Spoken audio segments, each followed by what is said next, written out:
women's cricket ratings. She is also the youngest captain of the Indian cricket team, ladies and gentlemen. Men or women, okay? And she is also the only one to have won the coveted ICC Women's Cricketer of the Year award twice. So let's welcome Smriti. Hearty welcome to you. We also have with us Mr. B.V. Jagdish, managing partner of Kaj Ventures. Yes, Jagdish would love to call him in Kannada. Jagdish avare nimge swagata. Please sit down. Yes. Okay, just a brief introduction of Mr. Jagdish. He's a legendary Silicon Valley entrepreneur with an outstanding track record of success in the technology industry. He has founded and funded many enterprise startups such as Exodus, Netscaler, NetMagic, Nutanix, Cohesity, and so on. He's currently the managing director of Kaj Ventures.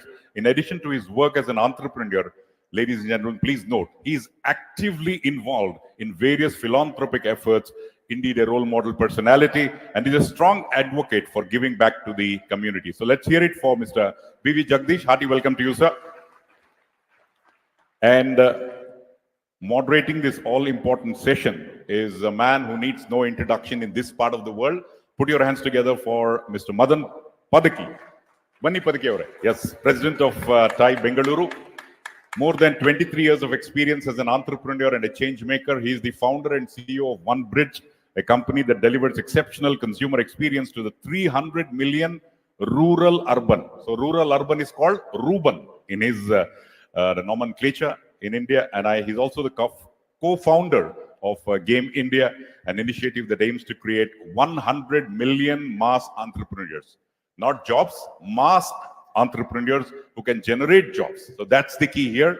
And he's passionate about empowering people and communities to unleash their unlimited potential and make a positive impact on the world. So let's welcome Mr. Madan Padaki on the stage, please. So without much ado, straight away, it's over to you. Thank you. Elrigu namaskara, good evening, and it's such an honor to have Smriti and B.V. Jagdish, two exceptional batters in their own worlds here with us, and we thought it'll be befitting finale to listen to lessons of leadership, entrepreneurial wisdom, resilience, so that we can all leave inspired as we prepare ourselves for the year ahead. So without further ado, first of all, thank you, Smriti and BV, for joining us. May we have another round of applause for both of them, please. Thank you. Thank you for having us. It's usually, we start off with the success, but I want to do another way. I want to talk about failures. It's said that, sometimes it looks like a flash success, but there's years of hard work and challenges. So Smriti, I want to start with you. What is the most challenging situation that you faced in your life? And how do you deal with failures? How do you bounce back? Well, firstly, I'm really happy to be here. And to answer your question, I think definitely we've spoken a lot about successes, but I always believe that to be a good player, I think you have to take your failures well. And I think firstly, the most important part is to, I think, have that acceptance that, okay, your day has not gone well. Sometimes we shy away from that part of accepting that, okay, today we have failed or we've let the team down. So I think the half the battle is won when you actually accept that things haven't gone well. And I think there have been a lot of challenging situations, and I'm sure a lot of people would know that we've come pretty close in a lot of World Cups, and we've had heartbreaks in semis and the finals. So I think as a team, it's really hard to take those sort of situations. And of course, in the recent WPL, definitely the way we wanted RCB to perform, it didn't. So we keep facing these sort of situations, but it's really important, as I said, to accept those and think now, okay, what next? What do I work on myself and the team? I think that once this thought comes in your mind, I think half the battle is won, and then you're on the right track. Wonderful. You're just coming off a surgery as well, right? So, I'm sure there must be a lot of thoughts running in your mind during the surgery, even though it was a minor one. But how do you, as you said, once you accept the failures, but I'm sure in the glare of the media, battling those demons must be really hard. What's the one mantra that you keep telling yourself? I think one simple mantra for me at least is that if I can take appreciation, I should be able to take criticism as well. Because I think there was a time in women's cricket where people didn't know much about women's cricket. They didn't know that we had a women's team. So we've come a really long way since 2017. So I'm really happy that people are appreciating us, media is criticizing us, or the people are criticizing us for our performances, because as women cricketers, for us, I the biggest thing is what I understand from that is that they care. They care that the women's team is there, and so that's one thing. And of course, I think, as I said earlier, that if I'm able to read a appreciation thing on the net and I'm like, oh wow, they're writing so well, I think it's really important to see a criticism, and if it's a constructed criticism, take it. If it's not, just leave it. Beautifully said. On that note, BV, I mean, what she's saying resonates a lot with me as an entrepreneur. It's about sthita pragnate. You know, as Rudyard Kipling said in his lovely poem, if you can treat both success and failure the same and treat these two imposters the same. What's your experience, BV, in dealing with failures? And in your mind, what's the biggest setback that you had ever in your life? Yeah. Since we have a sports star here, let me start with the sports analogy. Because a lot of times in business, in entrepreneurship, you always take sports as an analogy in many angles, right? So if I play a lot of tennis. And in tennis, one thing, if you listen to any of the athletes and any of the superstars, they will always say that when you lose a point or when you lose a match, when you lose a set, or eventually, maybe even you lose a match, you always say that, hey, first of all, when you lose your point, don't get hung up on that point. Because the more frustrated you get, the next point is going to be messed up too, right? So it's fine. I failed in the point. I made a mistake. Let's just move on. I think in the entrepreneurial world, the way to look at is you start with a hypothesis to solve a problem.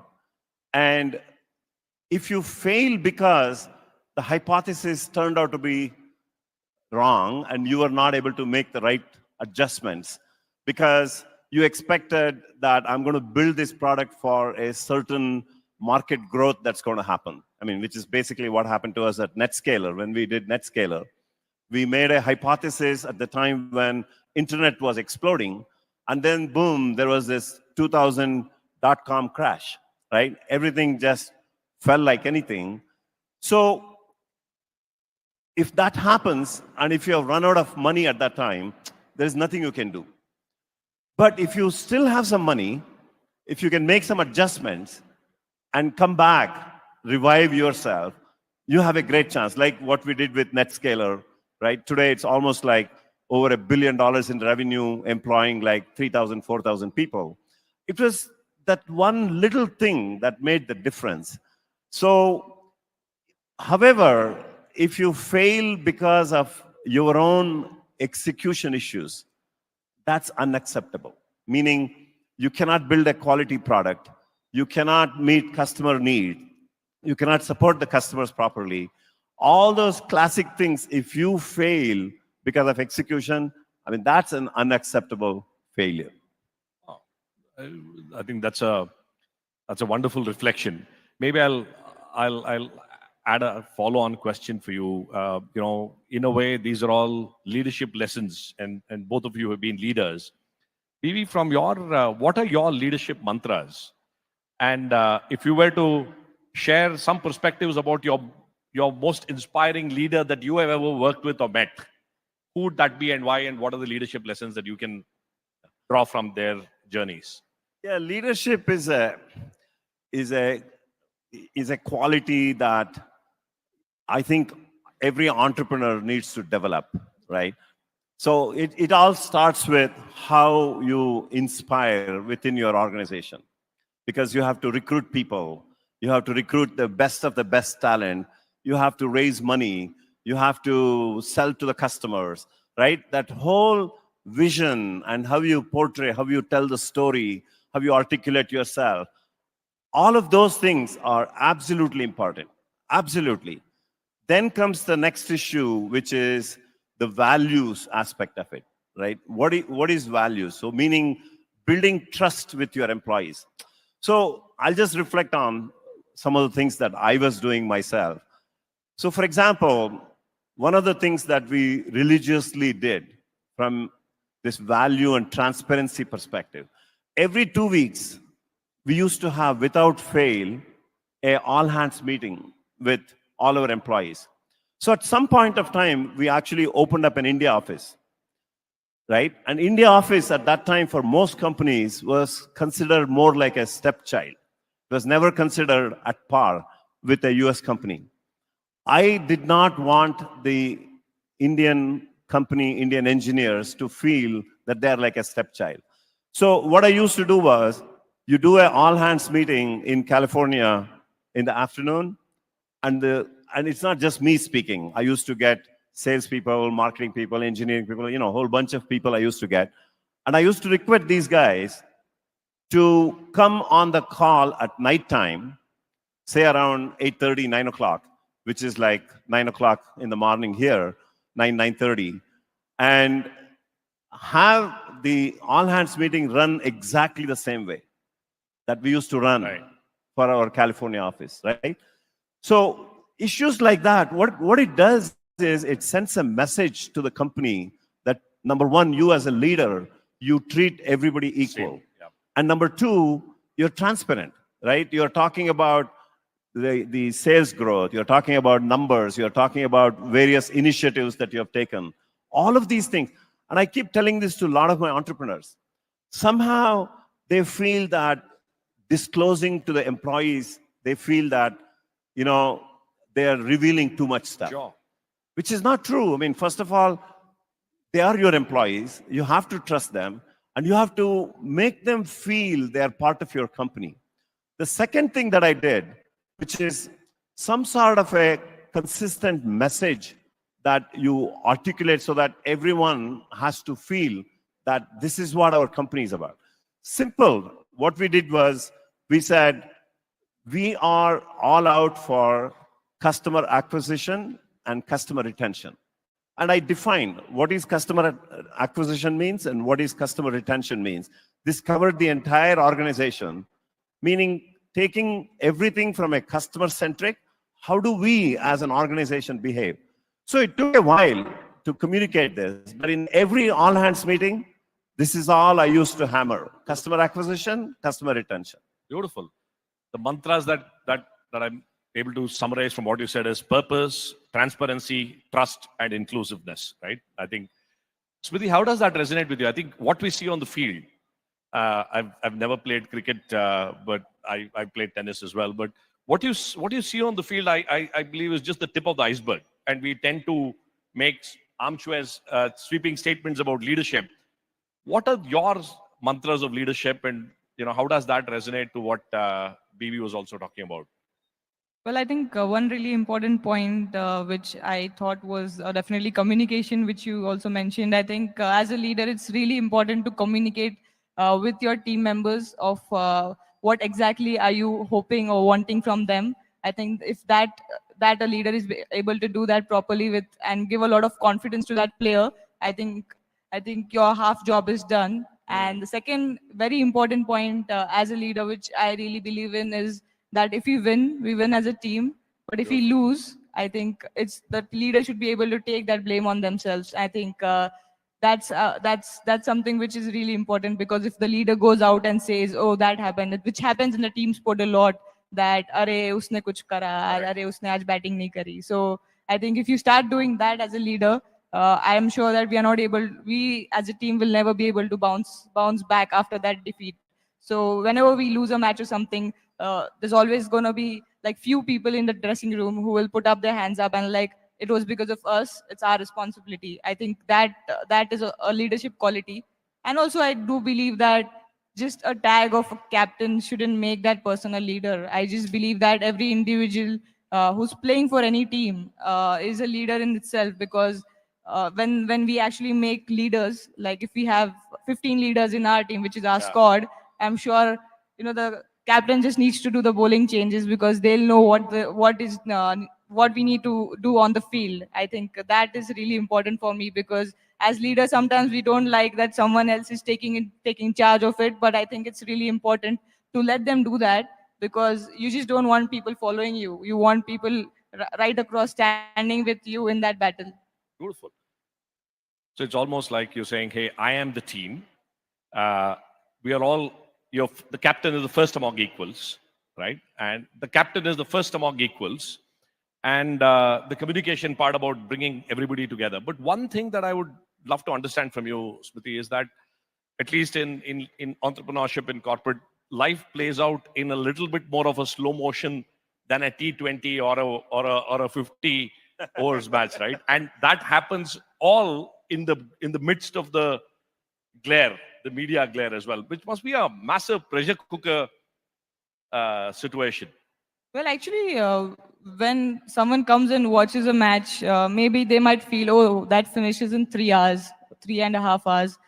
But I also say, like, that's one thing which you always keep saying, that we have 120 balls each innings, and that's a long time. You can always come back from any situation, and also I think the planning, what goes behind. I Correct. think that's something which not many people do address or look into, because they always like, oh, we won, we played a great match, we lost, oh, that was a crap game from the team, isna अच्छा नहीं करा. I think because I think cricket is such a religion in India that everyone thinks that ये shot ऐसा मारना चाहिए था, वो shot Yeah, ऐसा. yeah. But I think as cricketers, we always say it's not really as fast paced as people watch it. Because we in a T20 we have 3.5 hours almost, and I think in one days it's 8 hours, so which is a very long time to for any team. And the best part is that even if you win, or even if you lose, of course, definitely World Cup finals are definitely different. But otherwise, in a series, if you're 1-0 down, you always have a chance to come back.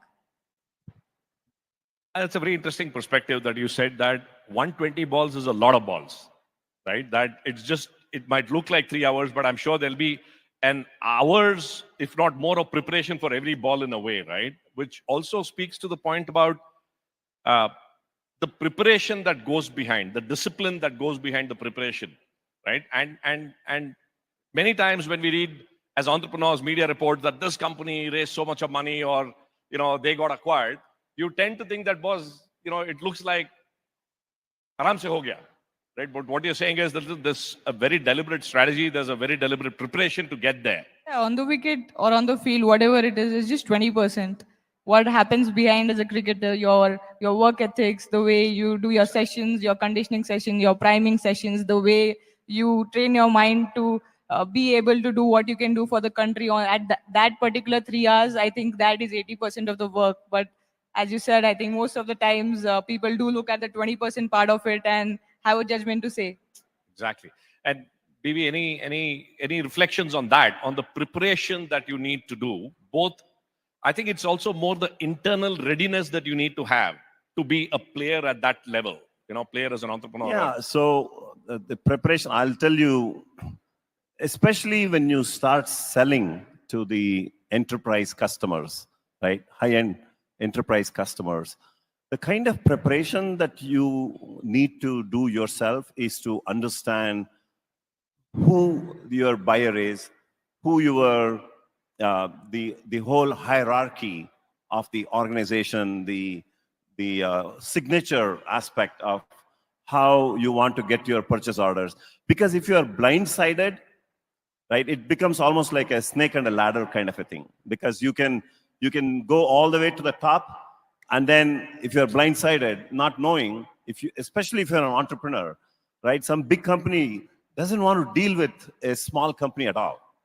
So they'll say, why don't you just talk with Cisco? Why don't you talk with Hewlett Packard? They'll solve the problem for you. And then the relationship between the executive and the CEO of these big companies is at a different level. So it's so important that if you want to avoid failures in penetrating into the large organizations, prepare well and go. Then you have a better chance to succeed.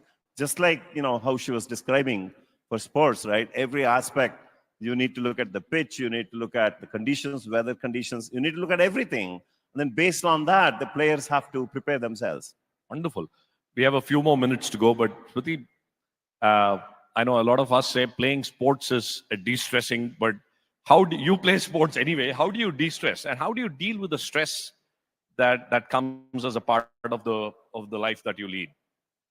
Yeah, definitely. I think one thing which I try and do is that once I come off the boundary rope, I keep the cricket part there. Okay. So I think to do that, to be a little easy on yourself, I think it's really important to have a switch off button. I don't know how do you relate it with the office part of it. Maybe if you leave the office, I think it's really important to just leave what's happened in the office and come back thinking about, okay, what next now? Okay, my family time, my friends time. So there's lot of parts of our life. Sometimes we kind of have our passion or work as the only thing in our life, but there's actually a lot of things in our life which are really important. Like for me, my family is really important, my friends are really important, and then of course cricket is also very important. So sometimes if cricket doesn't go well, you kind of feel that, oh, my life is going so bad, what's happening to me and all of that. But sometimes at those times you realize how important a family and your friend circle can be. So that's really my mantra, that whenever I cross the boundary rope, I leave it there, think about it for 15 minutes, what happened, what I could have done better, or what went well, all of that, and then I just switch off and and then after that, I don't think I'm the Smriti Mandhana, the cricketer. I'm just like a normal girl. Beautiful. I think it's almost like what Master Shifu or somebody in Kung Fu Panda says, that the past is gone, the future is a mystery, the present is a gift. Live in the present is what you're also saying. What's your de-stress or success mantra, BB? I think success mantra is, it's very simple, right? Keep your focus. Don't try to boil the ocean, and be sincere in whatever you do. And what I have seen is, I think if you do your work properly, if you execute on things well, then there is always that 5%, that luck factor or coincidence factor, or whatever that you want to call, that will come and give you that push, that last 5% push that you want. And for that, it requires your effort of the 95%. So without that 95% effort, don't expect that 5% to come, right? So I think that's where a lot of entrepreneurs need to realize. And when I taught in my class, I was giving an example. When we were doing our first company, Exodus Communications, we were like almost out of cash. We had no money to make the next paycheck. And we were telling tens and hundreds of people about where to get the funding from. So one of the guys that we told was our accountant who are managing our accounts. And this guy happens to be doing accounts for similar type of companies, right? And it so happened he loved us a lot. And because we were working hard, we were getting customers, but we were running out of money. So he had these 3 Pakistani entrepreneurs, okay, who had just then sold a company. And they were sitting on a lot of cash. They didn't know what to do with it. And this CPA of ours knew that we need the cash and they have the cash. He just teamed the both of us up, and we both connected. And in a matter of 1 week, they agreed to invest $250,000. Wow. You call that luck, you call that coincidence, you call that whatever that is. But if we hadn't done our work with the customer momentum, the team that we had, all of those things, I don't think they would have invested. But at the same time, that's exactly what I'm saying, that 5% luck is where you never know where and how that comes from. Yeah, and I call it the karmic principle, that the 95% generates the 5%. That if you do it with the right efforts, the 5% will happen somehow and someplace, right? For that, you have to do the 95%. But you have to do the 95%. You can't expect the 5. As a last question, Smriti, if you were to just go back in time to your younger self, and if you were to reflect on your journey, what would be the advice that you would give to your own younger self if you were to look in the mirror and see a younger Smriti? You're anyway young. I mean, we don't even have to get there. But I'm saying, what would your advice to your younger self be? I think the only thing I would tell her that maybe stay the same. Okay. Because I think whatever has happened, good things, bad things, I think that's what has shaped the career. And I don't think that needs to be changed because the failures happened, the successes happened. The successes would have not come if I would have not faced those failures at that particular point of time, because every failure I took a lot of points away and it made me a lot more mature person. So I don't think that anything I would say that, change at that time. Maybe eat less street food because now I realize the importance of eating a good and healthy Healthy, food. yeah. But of course, when you are like 14 and 15, you really want to go out there, eat pani puri and all of that. Maybe that's one thing I would be like, maybe do that, but a A little little less. less.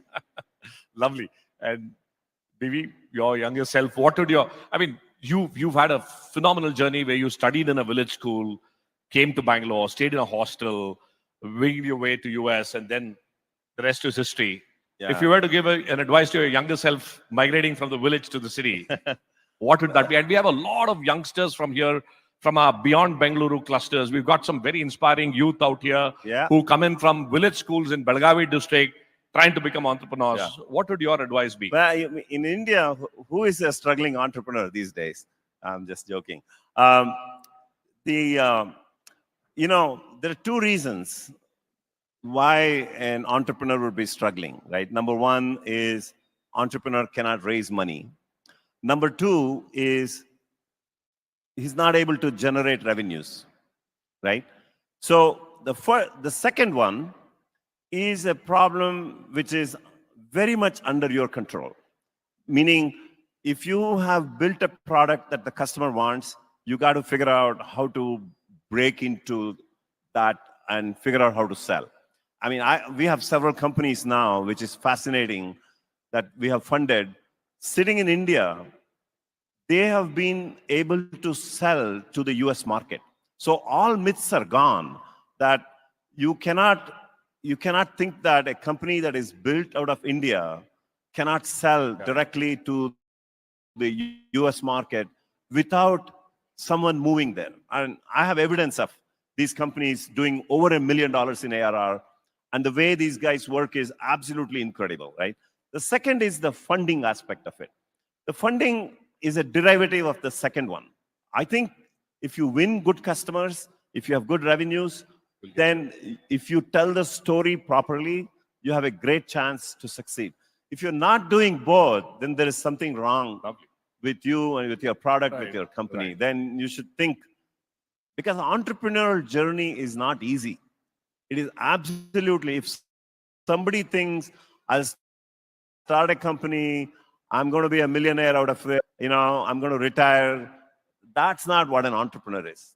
Entrepreneur is about solving a customer problem, making difference in somebody's life, and building a great team, and all the rest of the things will follow. Wow, that's a wonderful summary for us to end. But Priti, we'll leave you with your last, any message for all of us here, a one-line parting shot, so to speak. Well, I don't know what message I can give the entrepreneurs because definitely it's not my field. But the only thing which I believe in is enjoy what you're doing. I think that's something which when you start your company and that is when you do that a lot, and maybe like when I started playing and to what when you get into professional sport, you kind of stop enjoying a little and take it really seriously. And then I think second thing is never forget why you started doing what you love. I think those are the only two things which I believe in. Beautiful. If I don't know if that will work with these people, but hopefully it does.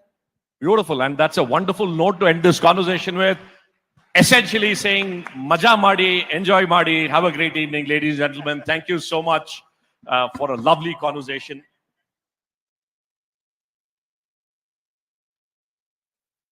Well, it was indeed a very interesting fireside chat. I would request Mr. Prashant Prakash, the chairman of the Vision Group on Startups, to kindly come over and give a mementos to the esteemed